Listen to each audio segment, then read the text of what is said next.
Assalamualaikum warahmatullahi wabarakatuh. Hadirin sekalian, kematian adalah sebuah kepastian yang akan kita semua hadapi. Namun, perjalanan ruh kita, baik sebelum maupun sesudah kematian, adalah sebuah misteri yang wajib kita ketahui agar kita bisa mempersiapkan bekal yang terbaik.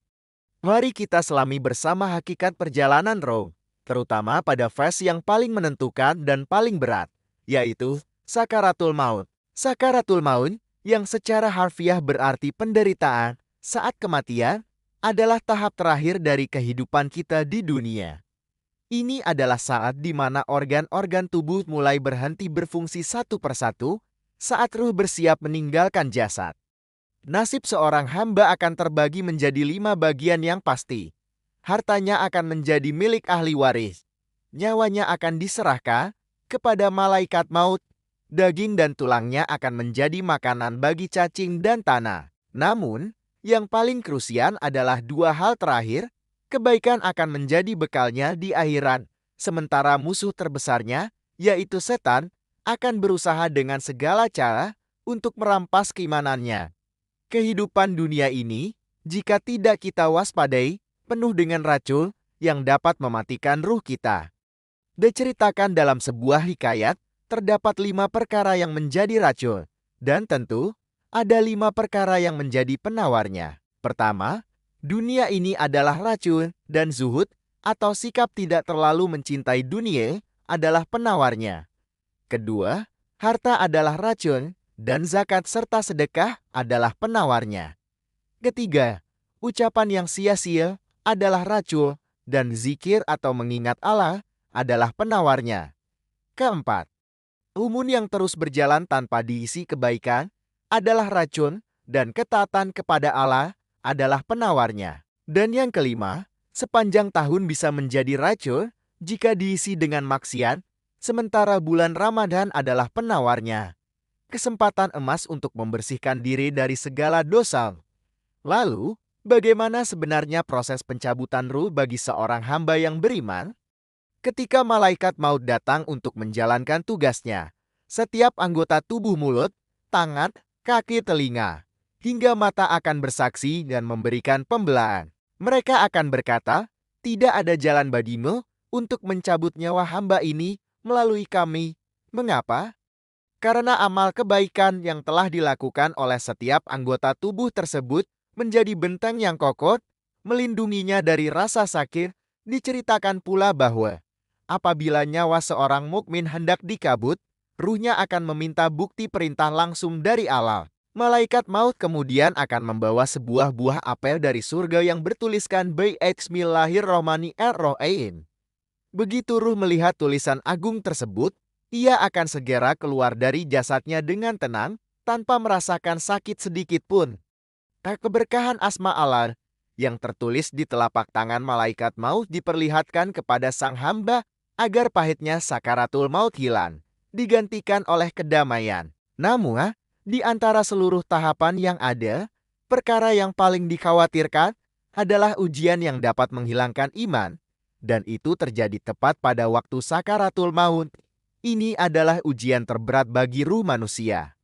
Hal terberat yang dirasakan oleh mayat pada saat itu adalah rasa haus yang amat sangat, rasa seperti terbakar di dalam hati. Dan pada puncak rasa haus inilah, setan datang dengan tipu daya terbesarnya. Ia akan muncul dalam berbagai wujud, membawa sebuah tempat air dari es, menawarkan minuman sejuk yang sangat didambakan. Namun, ada satu syarat yang mengerikan. Sang mukmin harus meninggalkan agamanya atau mengatakan bahwa Rasulullah adalah seorang pembohong, atau bahkan mengingkari keberadaan Sang Pencipta alam semesta. Jika seseorang tergoda dan meminum air itu, ia akan keluar dari dunia ini dalam keadaan kafir. Nauzubillah min dzalik. Semoga Allah melindungi kita dari tipu daya ini. Setelah ruh berhasil berpisah dari badan, peringatan dan seruan tidak berhenti. Sampai di situ, 3 seruan akan datang dari langit. Seruan pertama, hai anak cucu Adam, apakah engkau yang meninggalkan dunia? Atau dunia yang meninggalkanmu? Seruan kedua, apakah kamu yang mengumpulkan dunia? atau dunia yang mengumpulkan kamu? Dan seruan ketiga, apakah kamu yang membunuh dunia? Ataukah dunia yang membunuh kamu? Pertanyaan-pertanyaan ini menyadarkan kita bahwa segala yang kita kejar di dunia ini pada akhirnya akan kita tinggalkan. Bumi tempat kita berpijak juga tidak diam. Bumi berseru setiap hari dengan 10 kalimat. Di antaranya adalah, engkau berjalan di atas punggungku. Dan engkau akan kembali ke dalam perutku. Dan engkau tertawa ria di atas punggungku. Dan engkau akan menangis di dalam perutku. Ini adalah pengingat abadi bagi kita yang mungkin masih terlena dengan kesenangan sesaat di dunia.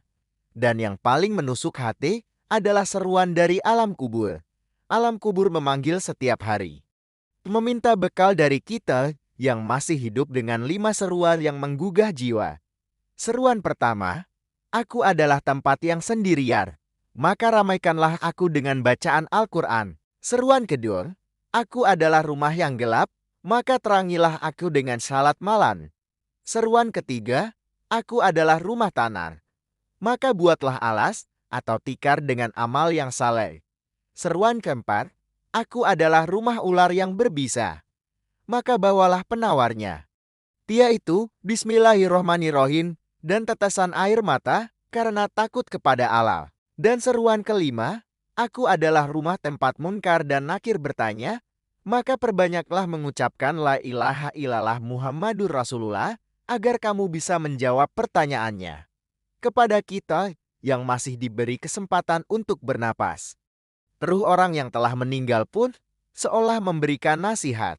Menurut riwayat Sayyidah Aisyah, saat yang paling berat bagi mayit adalah ketika orang yang akan memandikannya masuk dan mulai mencopot pakaiannya. Dikatakan bahwa ruhnya menjerit, memohon agar pakaiannya dicopot dengan perlahan karena ia sedang beristirahat dari sakitnya proses pencabutan nyawa.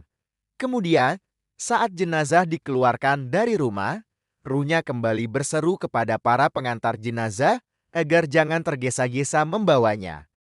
Ia meminta waktu sejenak agar dapat berpamitan dengan rumah, keluarga, dan hartanya untuk yang terakhir kalinya. Sebagai penutup, ada sebuah peringatan yang sangat keras bagi kita semua. Barang siapa yang merobak-robak bajunya, memukul-mukul dadanya, atau mencakar wajahnya sendiri ketika tertimpa musibah kematian, maka Allah mengharamkan baginya untuk melihat zatnya yang mulia. Amal ibadahnya tidak akan diterima selama pakaian berkabungnya masih berwarna hitam, sebagai tanda protes atas takdir Allah. Marilah kita jadikan pengetahuan ini sebagai cambuk pengingat untuk memperbanyak bekal amal saleh selagi kita masih punya waktu. Semoga Allah membimbing kita semua untuk menjadi hamba-hamba yang husnul khatimah. Wallahu a'lam bishawab. Wassalamualaikum warahmatullahi wabarakatuh. Jangan lupa untuk subscribe agar kita bisa terus berbagi ilmu yang bermanfaat. Terima kasih.